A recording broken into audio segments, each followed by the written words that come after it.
There's a lot of frustrating things from this weekend, but the biggest one is Hugh Freeze did all the things that we were begging him to do.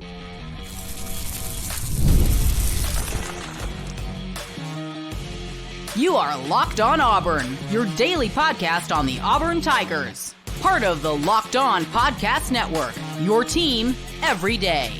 Yes, welcome on into Locked On Auburn, your daily Auburn Tigers podcast. I'm your host, Zach Blackerby, and thank you so much for making Locked On Auburn your first listen every single day. Lindsey Crosby, you can find his stuff at thebarnauburn.com and several other places, joins me as he does every single Monday. And we'll talk about who needs more snap counts moving forward and what this loss means moving forward. But the frustrating thing about this is we said all of these things that Auburn needed to do to go on the road if they were to play better and potentially upset Missouri, which they were in a prime situation to. Blew a 17-3 lead, lost the game 17-21. What did we ask for? We asked for more Jarquez Hunter. He got 21 touches. We asked for them to lean on the running game in early downs. I mean, they did that.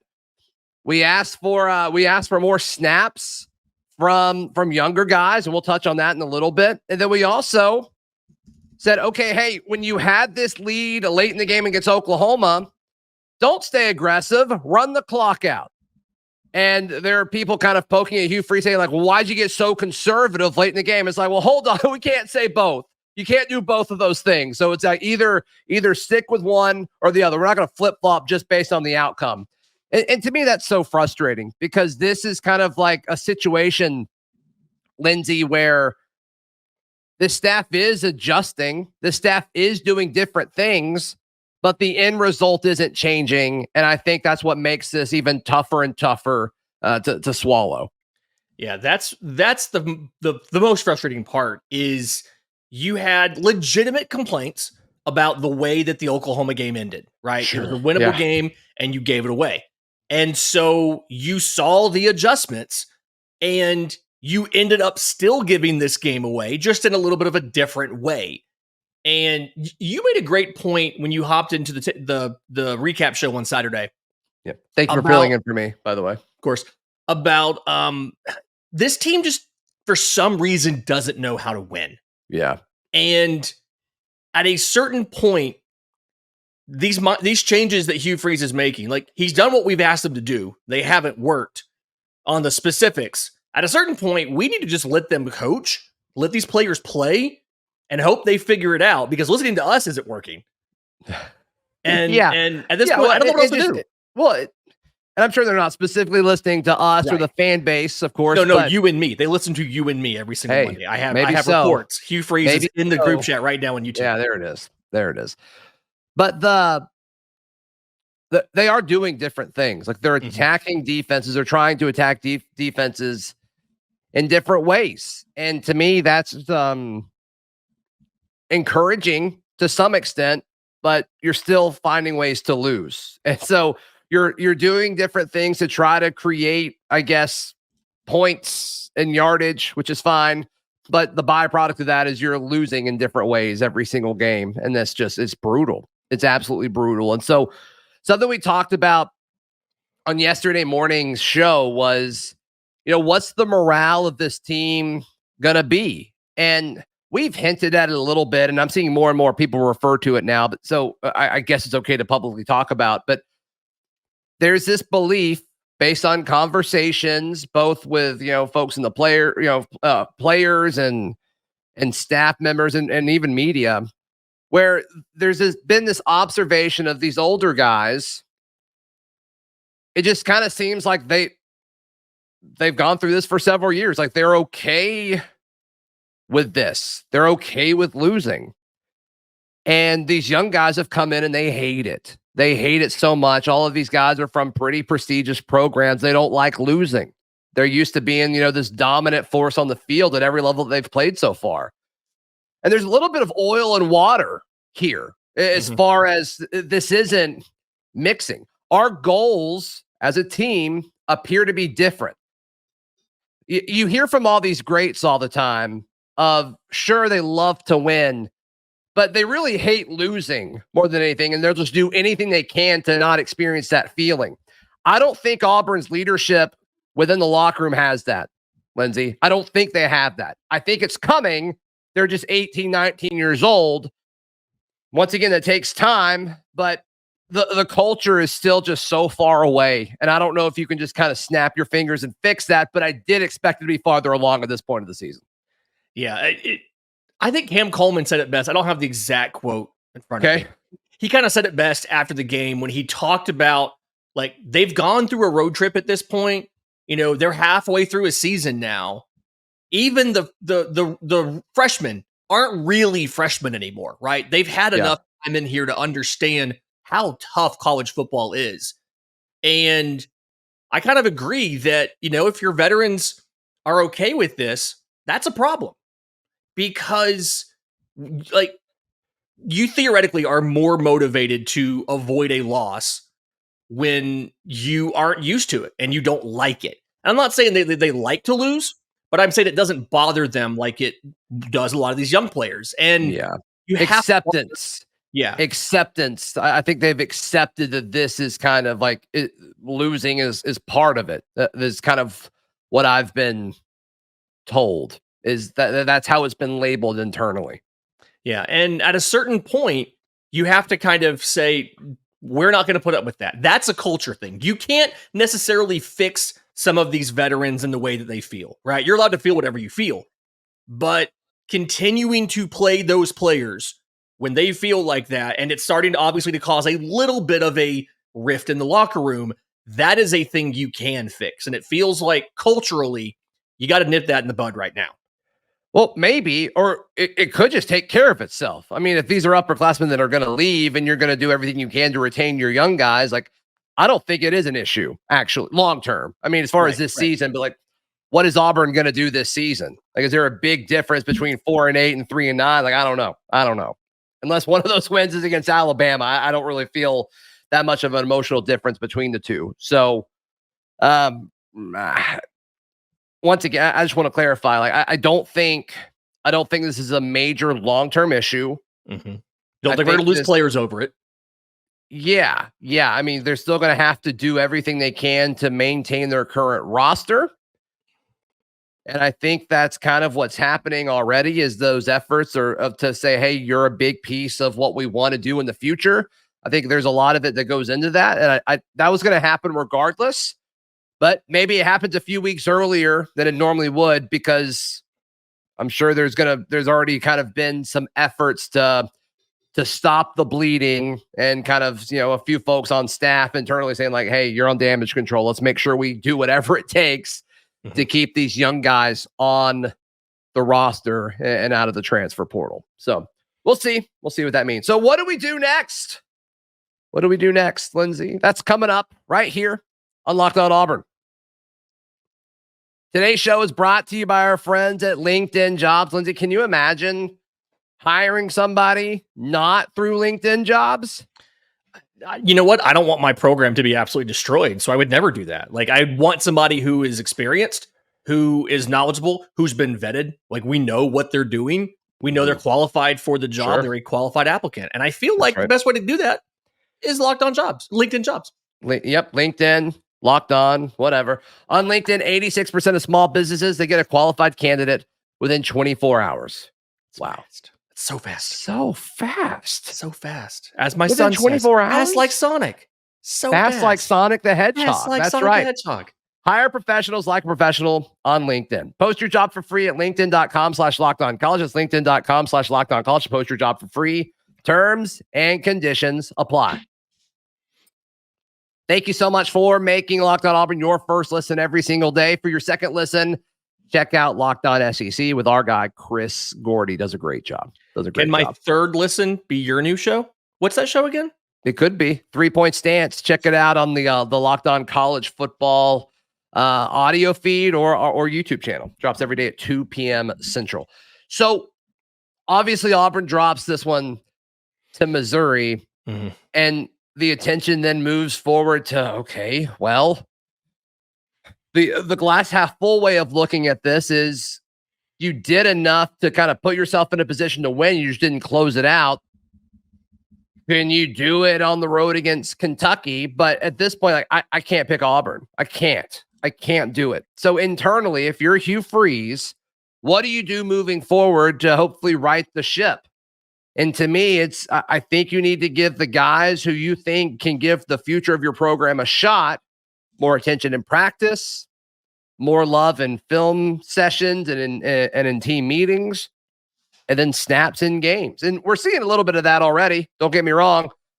But to me, that's the move. And I don't know if it happens at quarterback. I don't know if it happens at receiver or on offensive line or defensive line, but you got to think it's going to happen in a few places just to kind of send the message of like, you're important. You're important for what we want to do next year.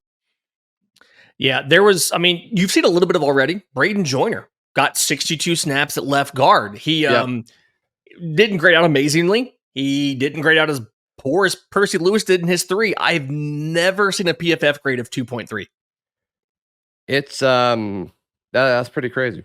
Yeah, I mean he had back-to-back blown pass protection snaps in the first drive. One went back in later and blew another one, and they pulled him. But for folks that like you hear 2.3, it's like, what is that? The score's out of 100, and 60 is supposed to be average. Yeah. I've literally never seen one that is single digits before. Never. I've seen dudes fumble the ball twice on like 5 total carries and be at a 10. I've never seen one at a 2.3. But yeah, but for context, like Braden Joiner, in passing downs, like Auburn performed well when he was in there. His passing grade or his grade on passing downs was a 90.5. So I mean, I don't fully understand how they chart all of that because like he didn't do well in pass block grade. So some of this PFF stuff seems a little arbitrary, but it's a good reference point. Yeah. It wasn't a great day really for anybody, but there are some easy slam dunk decisions that I feel like you can make for playing time on some of these guys. Malcolm Simmons got 15 total plays. That seems low. That's about been where it's at. If my memory serves correctly, is kind of those mid to low teens, double digits. Yeah, on the year he had, I'm just looking at games that matter. 5 in Cal, 15 against Arkansas. He played 22 against Georgia, 7 against Oklahoma. So like that number should probably be 20 or more moving forward, in my opinion. Yeah, I mean, his lowest score was against Georgia, and it was a 61, but he's put up an 85. He's put up multiple in the 70s. I mean, it definitely should be more. There's other guys, there's veterans, like, for instance, tight end room. I know that Luke Deal has given a lot to this program. You're at the point of he's not going to be here next year. Micah Riley is. Micah Riley got 15 snaps yesterday. Deal got 20. Feel like that should be maybe tweaked a little bit. Micah should be in there for more than 5 passing plays. Deal has 7. I'm with you. Things and like also, like if you're a defender, I think when you see Micah out there, you have to think about it. It's like, oh, this guy can win a one-on-one matchup. He at least comes up in a position meeting, right? Like at a game plan meeting, he at least comes up. Hey, when 84 is on the field, be mindful of this. He can move. He hasn't really asked to do that yet, but he can move. Sure. All respect to Luke Deal. They're not game planning. Not his game. Yeah, they're not mentioning Luke Deal in those position meetings. He will sing a country song at SEC Media Days for you, though. I'm a big country guy. Like, I'm fine with I've never heard Micah sing. I'm sure he's got a great voice, but I just haven't seen it. It's probably fine. But like, it feels like there are situations like this. Perry Thompson got 8 snaps. Okay. I'm not saying that Perry Thompson should be a starter and should be getting 40 snaps in a game, but Sam Jackson got 8. Robert Lewis got 37. We're all frustrated he dropped that touchdown in the end zone. I'm not saying completely take them out of the thing, but Robert Lewis won't be here next year. Perry Thompson will. Maybe it's time to get him a little bit more involved. And I think that's the question, is how much of that can you do without just completely sidelining some of these upperclassmen that you didn't ask to come here? Yeah. Can I be transparent with you? Perry is the one I'm most concerned with losing. The usage is odd to me because you feel and before people freak out, that is 100% speculation. Nobody's told me that or anything, but just from a number standpoint, Perry, it would make sense for him to be the most frustrated. He's only gotten double-digit snaps in 3 games. 12 against Arkansas, 21 against New Mexico, 10 against Georgia. Everything else has been, he had 3 against Oklahoma. He had 1 against Cal. He had 8 against Missouri. And if I remember right, was Cal the game when you didn't have Cam Coleman? Like, he was out for one of those games. I remember. I think that was New Mexico. New Mexico. There we go. It would explain why he got a little bit more snaps. But even then, 12 of the 21 were run plays. Like, he was run blocking for 12 plays. Yeah, he hasn't been on the field for double-digit pass plays since in he his got college here. career. Yeah, and it feels like that's low-hanging fruit that you can fix without necessarily jeopardizing what you're doing offensively. And that's the kind of thing you need to do. We want to feed Jarquez. He can put up great numbers this season because he's a really, really, really good back. But you need to make sure that both Austin and Cobb are happy and are getting enough run where they are both comfortable sticking around next year. And specifically Cobb. And Cobb got more snaps than Damari did on Saturday. I believe that's the first time that's happened this season. And so I thought that was intriguing. I thought that was something where it's like, okay, we need to make sure both of these guys are happy. You're losing Quez, but like, who's more important to you next year? We've all said Cobb pretty consistently in that, but we haven't really seen proof of that on a game day. But, as far as production or as far as usage goes yesterday or Saturday, Cobb played the second most snaps by a running back to Jarquez Hunter. First time he hit double digit all season. But total snaps? Total snaps. He had 11 total snaps. His previous high was 8 against New Mexico. Now, against New Mexico, 7 of those were carries. So his biggest production day was New Mexico. But first time he's broken 10 snaps in a game. And he's been remarkably consistent year over year. 5.4 yards a carry last year, 5.5 this year. He's not carried the ball as much. He's not had the breakaway success and kind of the longer runs this year that he had last year. But still, you need to make sure that these guys are ready to be starters next year because Hunter's gone. I'm not saying take the ball away from him. Yeah.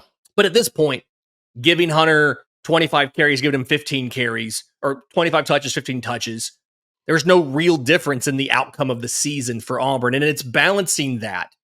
That is incredibly hard to do, and I don't quite know exactly how it works out. Yeah. I don't either. And that's what the coaching staff has to figure out. And I don't know if they figured it out yet. So the defensive side, I think, is a little bit more clear, Lindsay, as far as the young guys who need to play pretty much are playing. And I think that's why, if they can figure out the quarterback situation, that's why you should be excited for next season. So let's jump into that in just a moment. Right here on Locked On Auburn. Today's show brought to you by our friends at Game Time. Game Time is the best place to buy tickets. Doesn't matter what it's for. Lindsay, can you imagine buying tickets anywhere else? Would never do it. Game Time has been so great in every possible respect. I think it's canceled. The prices are great. You can see what your seat looks like. You're not getting some sort of obstructed view without knowing it's there. Like, all that stuff is great. I love Game Time. Yep. They've got curated deals to make it easier to find the best price on great seats. You also can get a panoramic view from your seat in the app before you buy. So take the guesswork out of buying tickets with Game Time. Download the Game Time app, create an account, and use code LOCKEDONCollege for $20 off your first purchase. Terms apply. Again, create an account or redeem code LOCKEDONCollege for $20 off. Download Game Time today. What time is it? It's game time. There it is. Thank you so much for making Locked On Auburn your first listen every single day. The everydayers out there posting shows every single day, and we appreciate it. The defensive core, the young defensive core that we're seeing more and more of each and every game this season is why you can have hope for the future. It's why you can have hope for the future, because it's there. Like, the proof, we talk about proof of concept, and it's usually tied to the offensive side of the football, but it's there on the defensive side of the football. I think, like, if you have told me going into it that Missouri was only going to score 21 points, I'm telling you, yep, the defense did their job. The defense did their job. I don't think anybody's pushing back on that. I know people want to highlight, the fact that they gave up, dink and dunk plays all the way down the field for that last scoring drive for Missouri. But the core, yes. I'm going to channel Darryl real quick. Two things can be true at once. There it is. The defense did their job.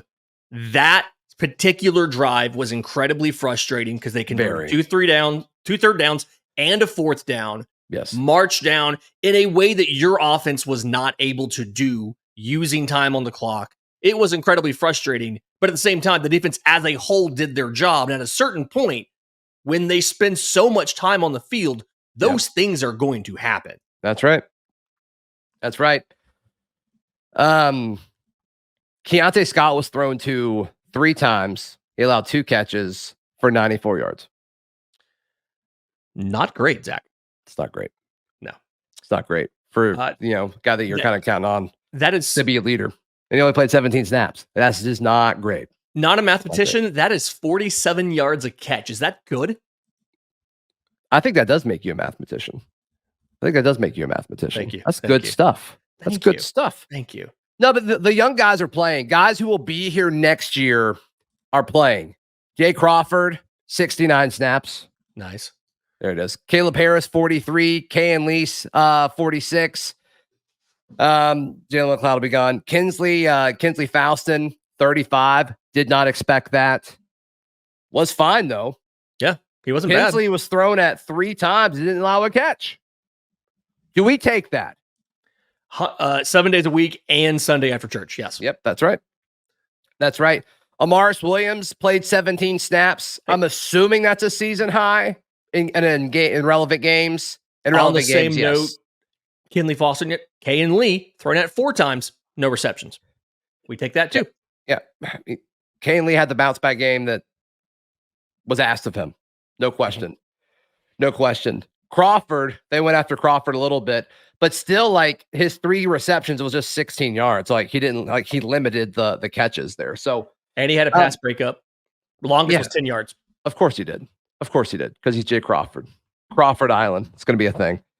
Sylvester Smith played 64. Kieran Crawford played 23. He'll be back next year, I'm assuming.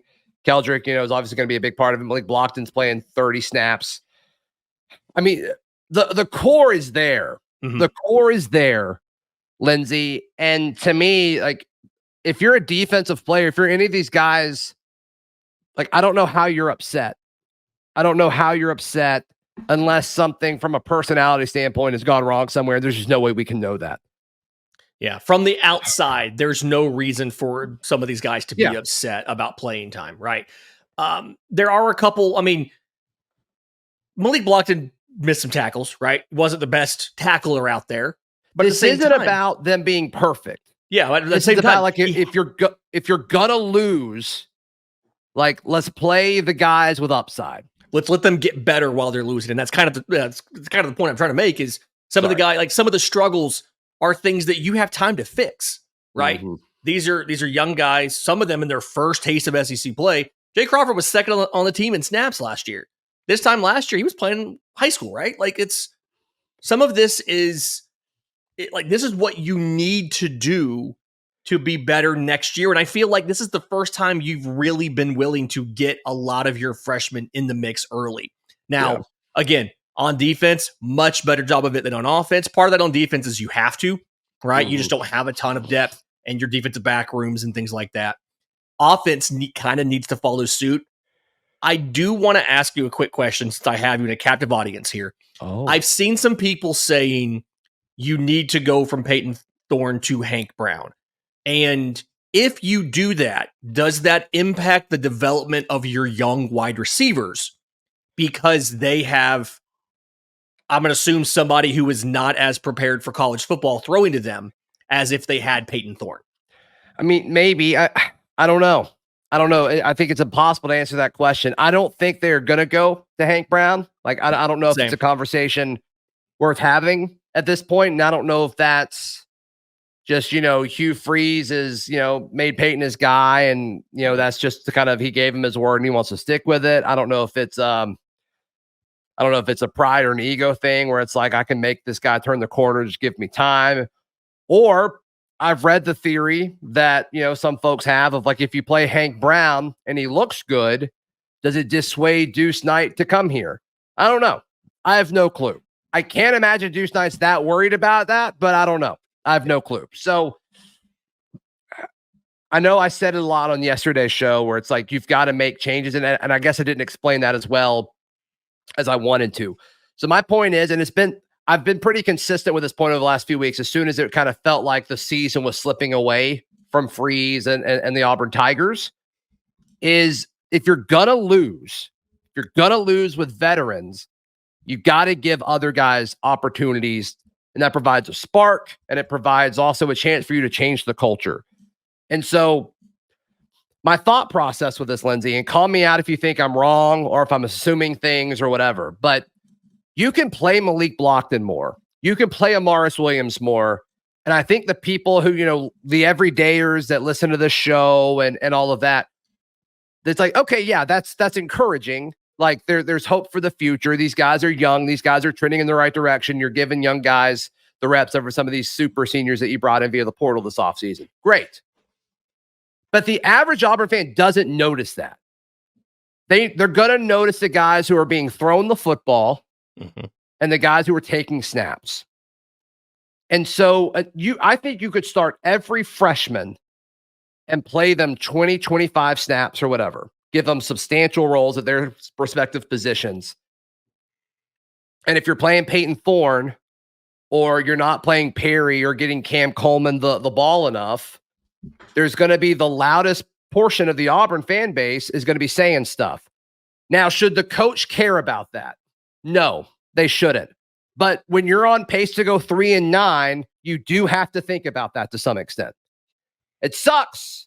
If we're talking about Auburn going 6-6, I say you ignore it. You did enough. You survived. Let's focus on 2025. But if you're in a chance, you're looking 3-9 or 2-10 in the face right now, and perception does matter more than if you were going 6-6. Am I too extreme with that? In the NIL era, you are not, because you're asking these fans to give money, and that money's going to players. And if you have fans, I'm not saying that the fan money is a big component of what goes for NIL right now. But if you're asking the fans to give money to pay a Cam Coleman, to pay a Perry Thompson, things like that, and they're thinking, well, you're not playing this guy. Yeah. Why am I like you ask for money for these other players who didn't do anything? I do think it matters somewhat. And honestly, like personally, if Auburn's going to lose because a wide receiver drops a touchdown pass in the end zone, I'd rather lose because Cam Coleman dropped it than Robert Lewis dropped it. If you're going to lose from a dropped pass play on a 4th down conversion, I'd rather Malcolm Simmons drop it than Sam Jackson drop it. And I think that if you make it obvious that you are doing a youth movement and you are giving all the young kids play so that they are better, you get not a ton, but you get a little bit more goodwill. When I think you get a lot. I think it's more than a little. I think it's a lot. I think folks who know ball give you a lot of goodwill. I think the casual average fan who knows 5 players on the offense, they know Jarquez, they know Payton, they know Cam Coleman, and maybe 2 other guys. I think they give you a little Payton bit. Wasn't bad on Saturday. Like, that's not what I'm saying here. Yeah. But also, do a full show on this, and Daryl hinted at it a lot yesterday. It's like, Payton didn't do anything to lose the job. It's like, well, why is that the bar? Like, not losing the job, like, that's the bar. Like, he hasn't shown us why he should keep it, right? Yeah, at this point in his career, he has to do more. Right, that's the show right there. Yeah, but I mean, I don't know. I get both sides of it. If I had to guess, I think I say with Payton. But yeah, and I don't know what's better or not. I have no clue. As far as like who's more likely to win at Kentucky, I guess it's probably Payton. Mm-hmm.